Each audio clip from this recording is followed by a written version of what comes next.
Welcome to my YouTube channel knowledge ware house. मैं CA Charu Agrawal आपके लिए अकाउंट्स की सीरीज लेकर आई हूँ। मेरा मेन मोटिव यही है कि आप में अकाउंट्स के कंसेप्ट क्लियर हो और लाइफ टाइम आप कुछ अच्छा अचीव कर पाए। तो आज हमारी बैंक रिकंसिलिएशन स्टेटमेंट की थर्ड क्लास है। बहुत इंटरेस्टिंग चैप्टर है, बट अगर आपने मेरी पहले 2 वीडियोस बैंक रिकंसिलिएशन की नहीं देखी है तो प्लीज उसको देख लेना, वरना आपको ये कॉन्सेप्ट भी क्लियर नहीं हो पाएगा, क्योंकि ये उसी पे ही बेस्ड है। प्लस आपकी कोई क्वेरीज है तो आप मुझे कमेंट बॉक्स में डाल सकते हैं। और आपको मेरी वीडियोस अच्छी लग रही है तो प्लीज मेरा चैनल लाइक करें, सब्सक्राइब करें और शेयर भी करें। तो चलिए आज की क्लास हम स्टार्ट करते हैं।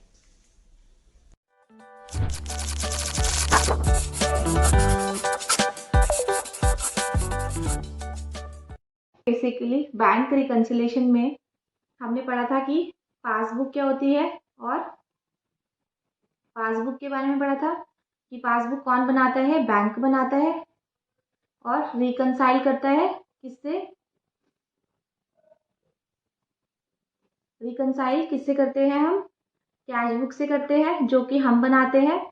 तो बैंक के द्वारा बनाई गई पासबुक और हमारे द्वारा बनाई गई कैश बुक को हम रिकंसाइल करते हैं और डिफरेंसेस निकालते हैं, उसी को ही हम बोलते हैं रिकंसिलिएशन।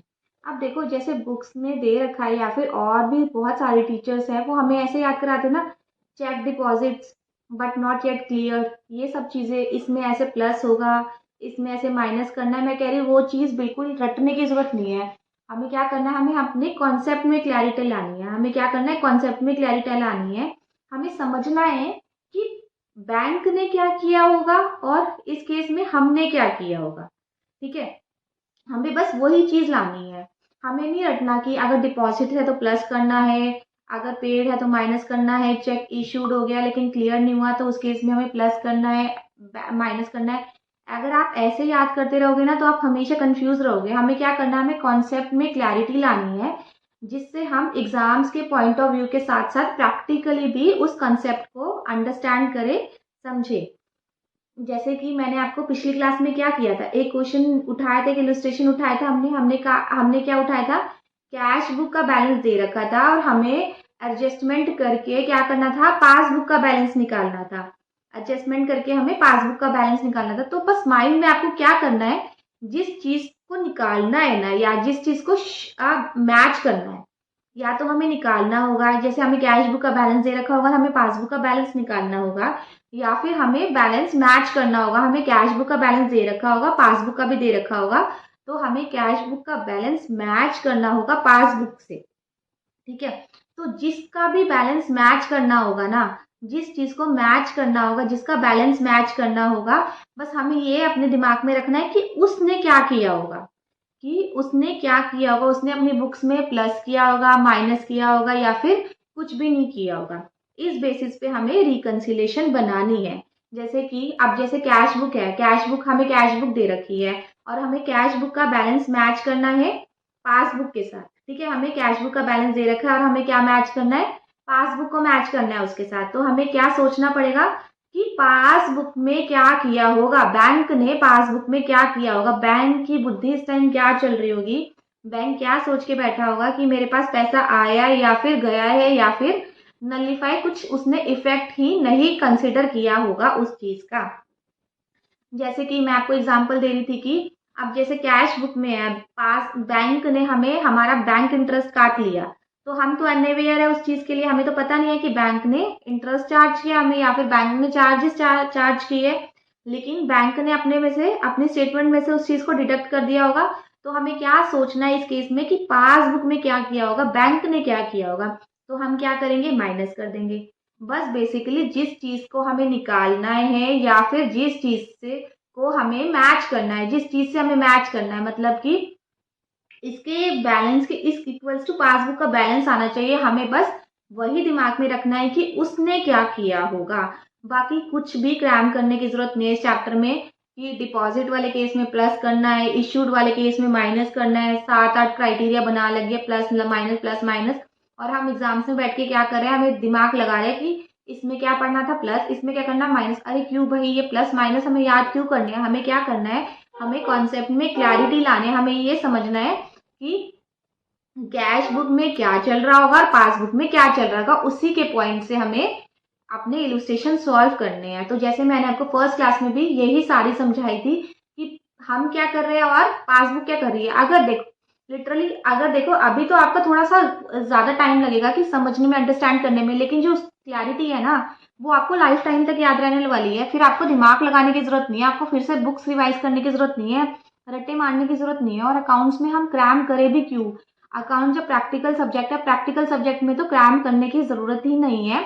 तो बैंक रिकंसिलिएशन स्टेटमेंट भी हमारा एक ऐसा चैप्टर है जो कि क्रैम नहीं मानता, जो कि क्या मांगता है, अंडरस्टैंडिंग, कॉन्सेप्ट क्लैरिटी।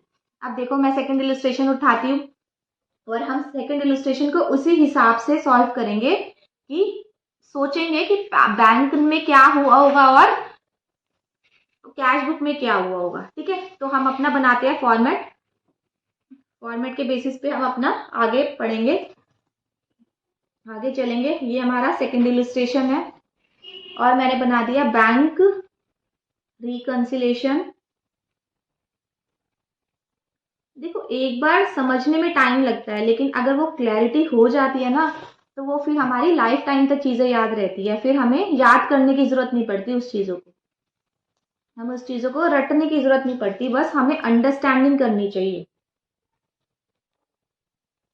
अभी मैं बताती हूँ, एक बार मैं 31 मार्च ऐसे ही लिख रही हूँ। अब हम बनाते हैं अपना फॉर्मेट। सबसे पहले हमारे फॉर्मेट में क्या आएगा, पर्टिकुलर्स, एज यूजुअल इजी सा फॉर्मेट है हमारा बैंक रिकंसिलेशन का।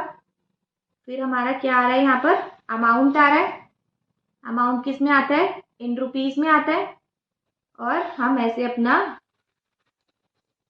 पूरा अच्छे से फॉर्मेट बनाते हैं और आगे कॉन्सेप्ट क्लैरिटी लाएंगे। प्लस हम एक रफ पेजेस और ले लेते हैं जिससे मैं आपको बताते रहूंगी कि वो इलस्ट्रेशन में एक्चुअली में क्या कहना चाह रहा है।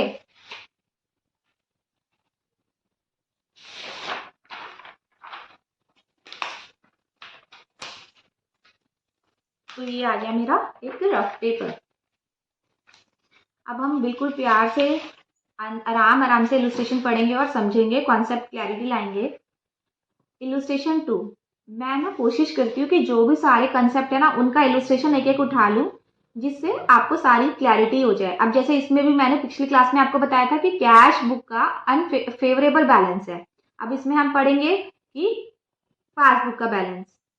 अब देखो, prepare bank reconciliation statement of Shri Krishna as on 31 March 2002 from the following information.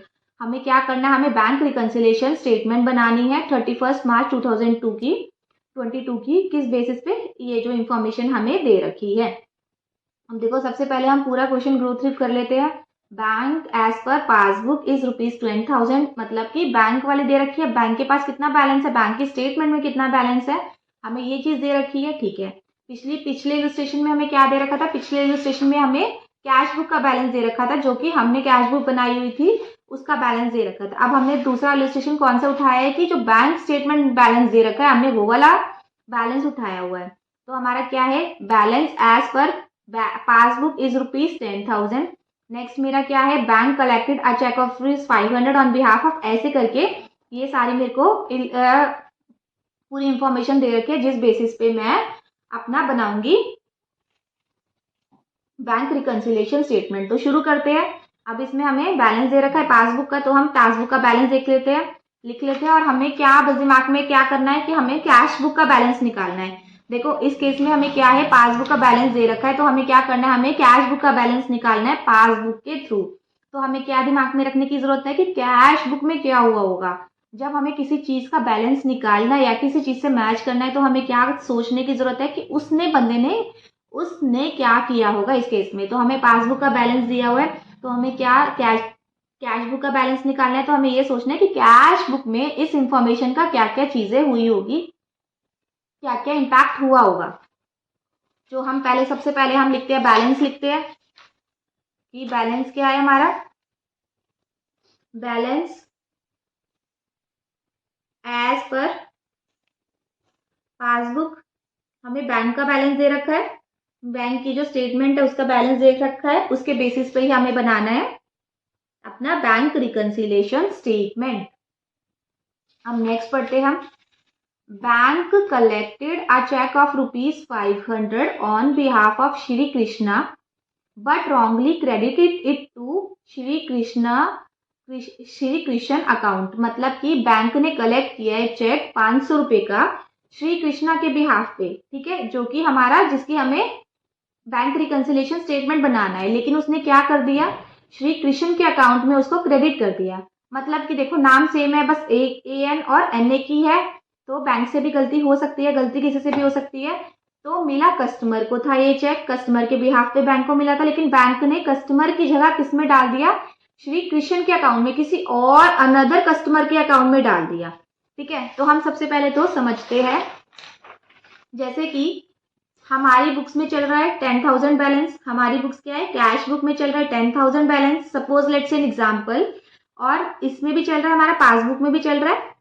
तो एक कस्टमर आया, उसने डायरेक्ट बैंक में डिपॉजिट करा दिया, ठीक है, बैंक में डिपॉजिट करा दिया 500 रुपए, लेकिन बैंक को पता नहीं लगा, बैंक ने सोचा किसी और कस्टमर का है, हमारा नाम था कृष्णा है, उसने कृष्ण, गलती से कृष्ण के अकाउंट में जमा करा दिया। ठीक है, तो बैंक का तो 10,000 के 10,000 है, क्योंकि उसने हमारे अकाउंट में ना डिपॉजिट करा के किसी और अकाउंट में डिपॉजिट करा दिया, किसी और कस्टमर में डाल दिया।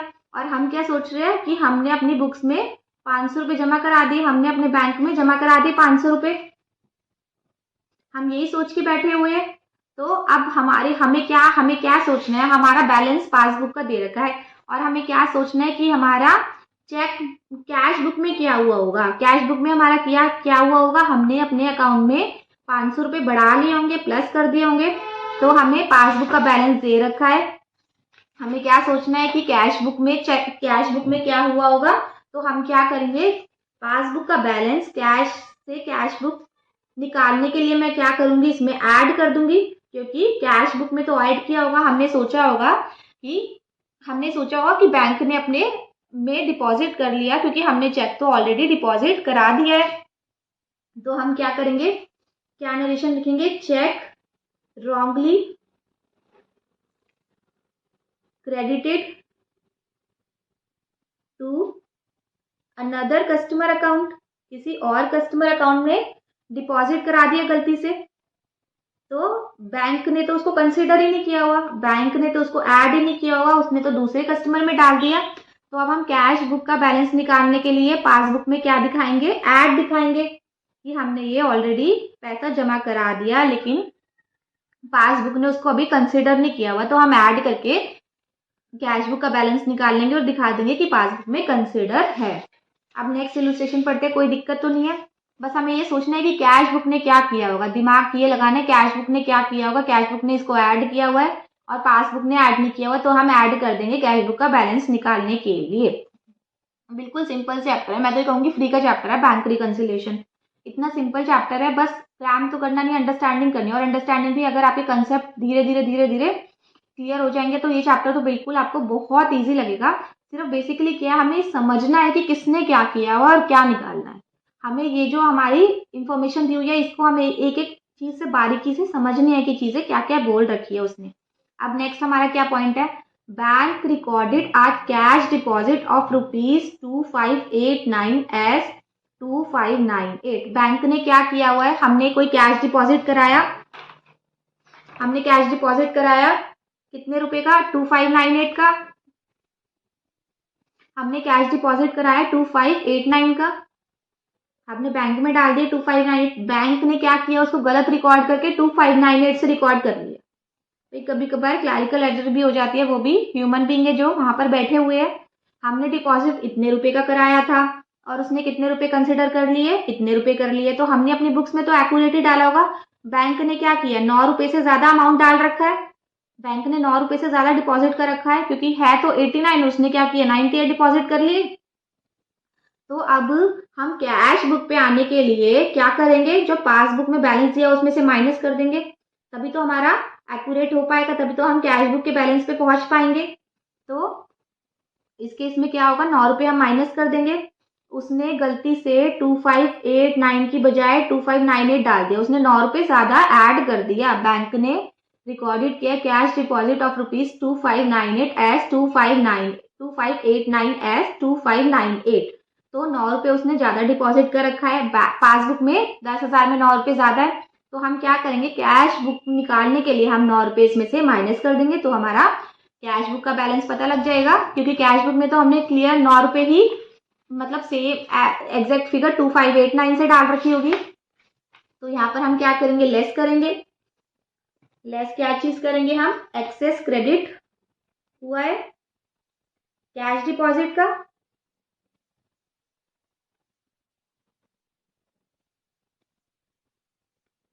क्लियर। मैं आपको बस बार बार ना एक ही चीज पे फोकस कर रही हूँ। क्या फोकस कर रही हूँ कि हमें जो चीज निकालनी है, जिसका बैलेंस निकालना है या फिर जिस बैलेंस को भी मैच करना है, हमें ये सोचना है कि उसकी बुक्स में क्या होगी, की हुआ होगा, उसने कैसे उस चीज को कंसिडर किया होगा।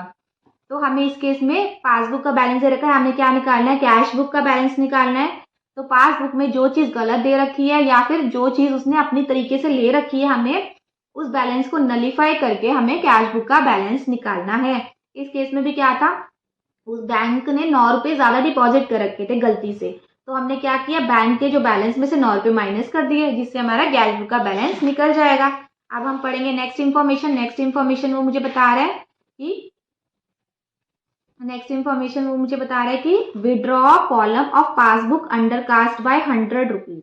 मतलब जो विड्रॉल कॉलम है ना पासबुक का, वो अंडर कास्ट और ओवर कास्ट तो पता ही, अंडर मतलब कम हुई है, ओवर कास्ट मतलब ज्यादा है। तो अंडर कास्ट का क्या मतलब है कि अंडर कम हुई है। तो वो मुझे बता रहा है कि जो विड्रॉल कॉलम है ना पासबुक की, वो 100 रुपये से कम है। ठीक है, अब विड्रॉ मतलब पैसे जो निकले हुए हैं वो 100 रुपये से कम है। ठीक है, तो मतलब 10,000 में 100 रुपये ज्यादा दिखा रखे होंगे, क्योंकि उसने विड्रॉ कम दिखा रखी है। तो हम क्या करेंगे, 100 रुपये माइनस कर देंगे। ठीक है, समझ आया क्या कह रहे हैं। वो कह रहा है कि विड्रॉ जो कॉलम है ना पासबुक का, वो कम दिखा रखा है 100 रुपये से। ठीक है, अगर कम दिखा रखा है मतलब 10,000 में हमने 100 रुपये ज्यादा दिखा रखे होंगे कि हम, मतलब कि देखो इसका क्या मतलब है, मतलब बैंक ने, कस्टमर ने 900 रुपये निकाले हैं, लेकिन बैंक ने क्या कर रखा है, 800 रुपये दिखा रखे हैं। अंडर कास्ट मतलब कम दिखा रखे हैं विड्रॉल अमाउंट को, विड्रॉल अमाउंट को उसने कम दिखा रखा है 100 रुपये से। तो हम क्या करेंगे, हम माइनस कर देंगे, हम और विड्रॉल दिखा देंगे जिससे बैलेंस मैच हो जाएगा। तो मैं क्या करूंगी, पासबुक में से माइनस कर दूंगी 100 रुपीज, जिससे मेरा बैलेंस मैच हो जाएगा। बेसिकली जो विड्रॉल कॉलम है ना पासबुक का, वो कम दिखा रखा है 100 रुपीज से, तो मैं और विड्रॉल दिखा के उस बैलेंस को मैच कर लूंगी। अंडर कास्टिंग कर रखी है, under casting of withdrawal amount.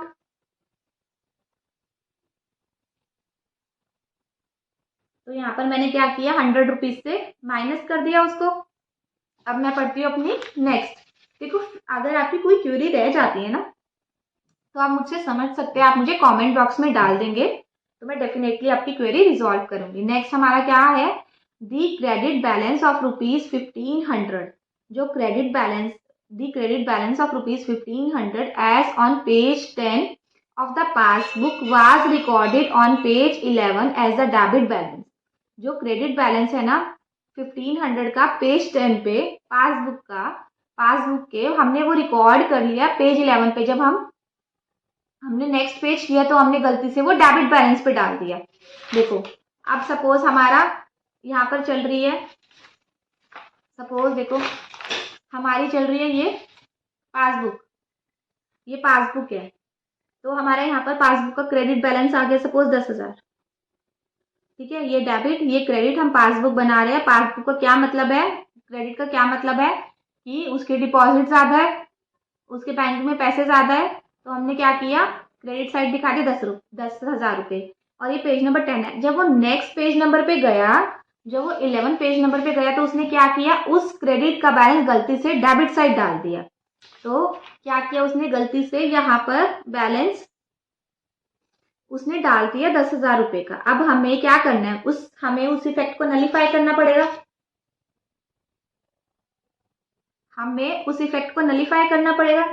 उस इफेक्ट को नलीफाई करने के लिए हम क्या करेंगे, देखो एक्चुअली में क्रेडिट में कितना बैलेंस होना चाहिए, 10,000 होना चाहिए, और उसने क्या किया, गलती से, बल्कि उसको माइनस में दिखा दिया है, ऐड 10,000 रुपये।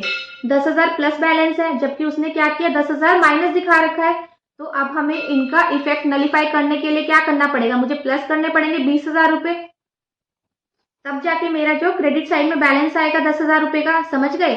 देखो जैसे हमने मैथ्स में जो टर्म्स नहीं पढ़ी, प्लस माइनस करके कि प्लस 10,000 और माइनस 10,000 करके 0 आता है। यहाँ पर हमारे बैंक अकाउंट में पैसे थे 10,000, लेकिन उसने क्या कहा कि बैंक अकाउंट में 10,000 पैसे नहीं है, बल्कि 10,000 कम पैसे है ना, उसने ये दिखाया है। तो अब हमें इसको क्या करना है, एक तो इसका 10,000 वाला कम वाला खत्म करना है, और ये 10,000 ये वाला भी ऐड ऑन करना है, मतलब डुप्लीकेट डबल करना पड़ेगा हमें इस अमाउंट को। इस अमाउंट को डबल करके ही तो हमारा निकलेगा कि 10,000 बैलेंस खड़ा है। क्लियर? तो हमारा इस केस में देखो 10,000 डिपॉजिट था, उसने क्या कर रखा 10,000 बल्कि विड्रॉल दिखा रखा था।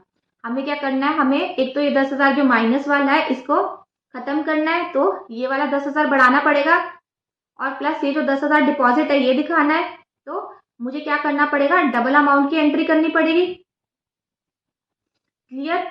इस केस में देखो जैसे यही है, इस केस में क्या है, उसने 1,500 रुपये क्रेडिट बैलेंस था, उसने नेक्स्ट पेज पे जाके 1,500 रुपये डेबिट साइड डाल दिया, मतलब कि 1,500 रुपये प्लस था, उसने अगले पेज पे जाके 1,500 रुपये माइनस में डाल दिया। तो मैं क्या करूंगी, 3,000 ऐड करूंगी, तब जाके अगर देखो मैं 3,000 ऐड करूंगी तब जाके जो 1,500 वाला नेगेटिव वाला है वो खत्म होएगा, और जो 1,500 नया वाला है जो कि एक्चुअल में होना चाहिए था फॉरवर्ड, वो आएगा। तो 3,000 में ब्रेकअप क्या है, 1,500 पे जो उसने गलत डाला है वो खत्म होगा, और 1,500 जो एक्चुअल में होना चाहिए था वो होगा, तब जाके सही इफेक्ट आएगा। तो इसलिए मैं डबल अमाउंट की एंट्री करूंगी। क्लियर?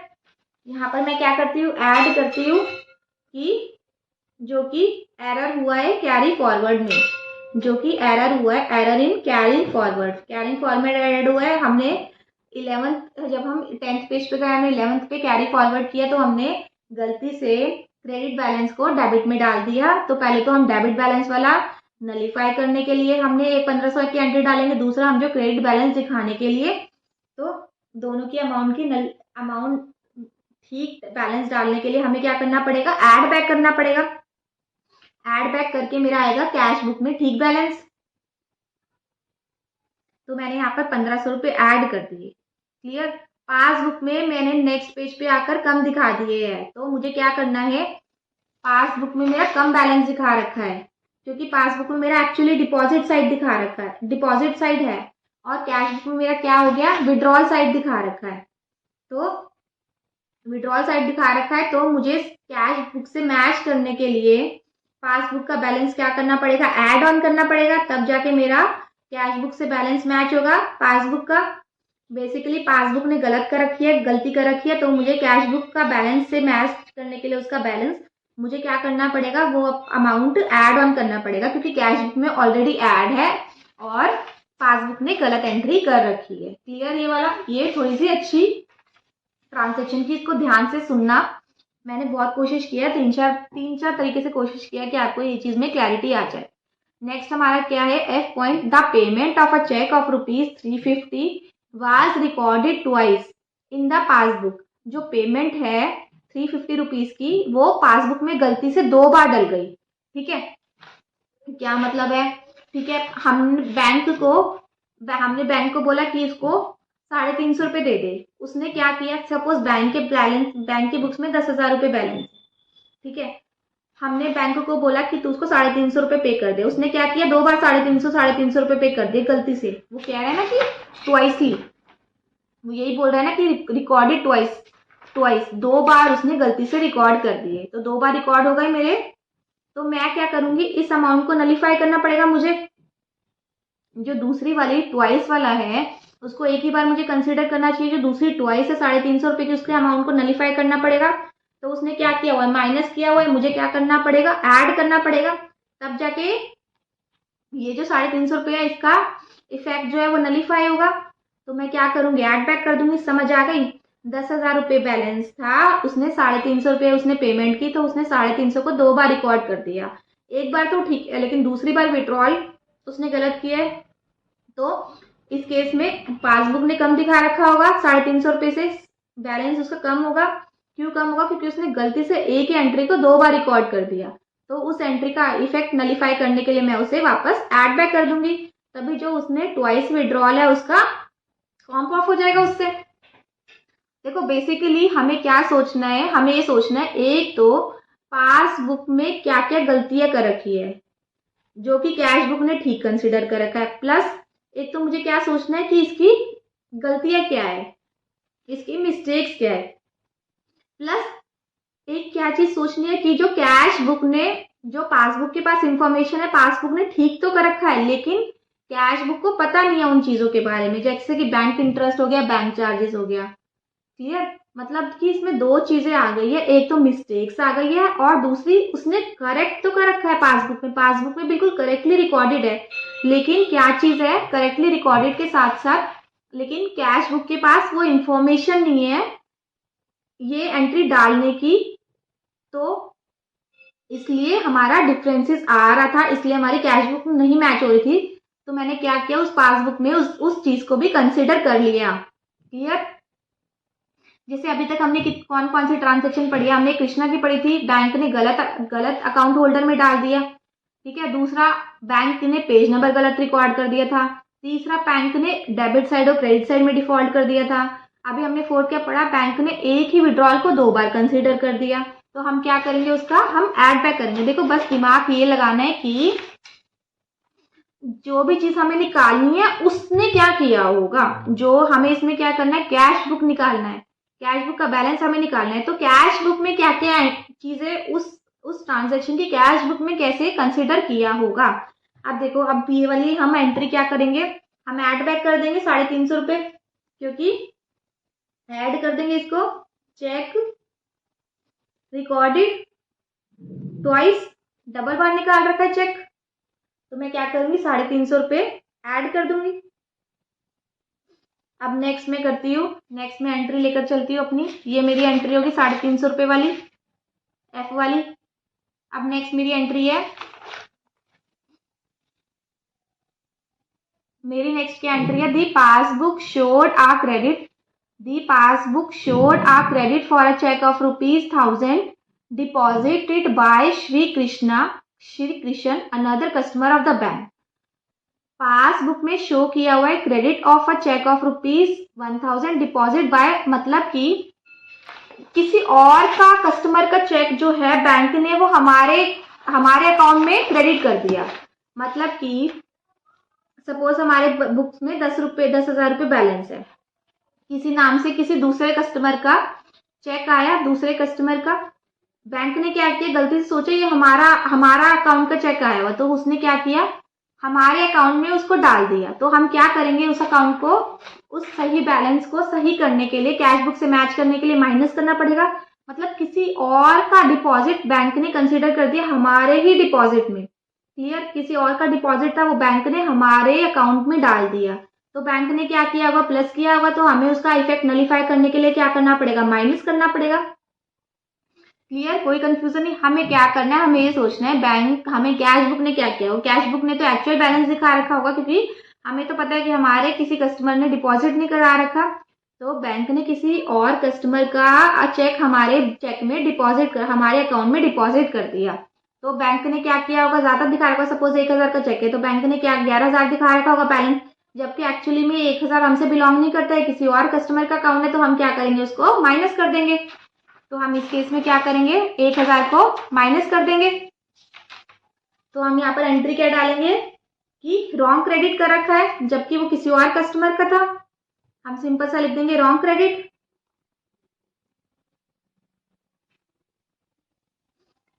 किस अमाउंट से 1000 रुपीज से हमने गलत दिखा रखा है, तो हम यहाँ पर लिख देंगे 1000 रुपीज।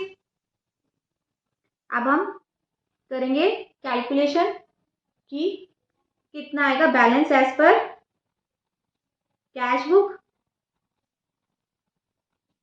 क्लियर, आपको समझ तो आ गया ना, हमें क्या सोचना है कि कैश बुक में उस एंट्रीज का क्या इफेक्ट आया होगा, कैश बुक ने उसको कैसे कंसीडर किया होगा, हमें सोचना है कैश बुक के बारे में, कैश बुक ने जो भी किया हो हमें पासबुक से वही चीजें करने के लिए, वही ट्रांजेक्शन का इफेक्ट लाने के लिए, वही ट्रांजेक्शन जिस भी मैनर में उसने प्लस किया है तो प्लस कर दिया, माइनस किया है तो माइनस कर दिया। अगर उसने कुछ नहीं किया तो हमें उसका ट्रांजेक्शन का इफेक्ट भी नलीफाई करना पड़ेगा। तो इस केस में हमने पासबुक का बैलेंस उठाया और जो जो एंट्रीज या तो पासबुक में गलत रिकॉर्डेड थी या फिर कैश बुक में भी गलत रिकॉर्डेड थी, तब भी हमें पासबुक में वही इफेक्ट डालना पड़ेगा कैश बुक का बैलेंस निकालने के लिए। तो यहाँ पर हमने कैश बुक का बैलेंस निकाल लिया। तो हम आगे चलते हैं, हम इसका बैलेंस निकालते हैं कि कितना आएगा। कि देखो, ये जो मैंने आपको बताया था एरर इन कैरी फॉरवर्ड, हमने 1500 रुपये 2 बार डालेगा ये, या तो मैं इसको 3000 ही कर दूं क्योंकि हमें डबल अमाउंट से रेक्टिफाई करना था इसे। तो एरर इन कैरिंग फॉरवर्ड वाला 1500 2 बार आएगा। तो अब हम बैलेंस निकालेंगे, कितना आएगा हमारा बैलेंस।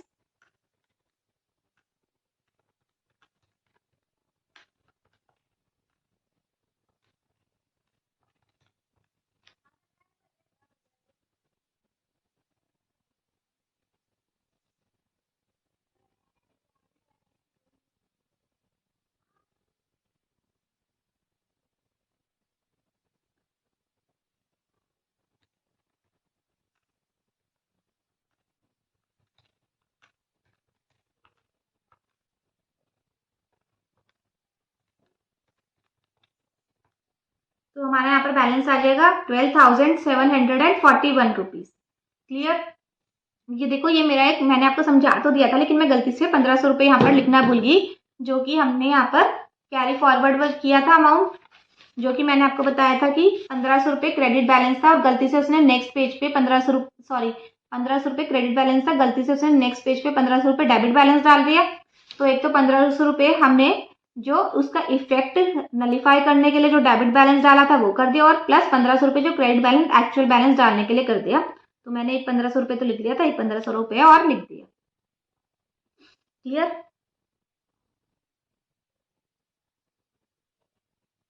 यहाँ पर हमारा ये बैलेंस निकल गया 12,741। ये हमारा इलस्ट्रेशन हो गया।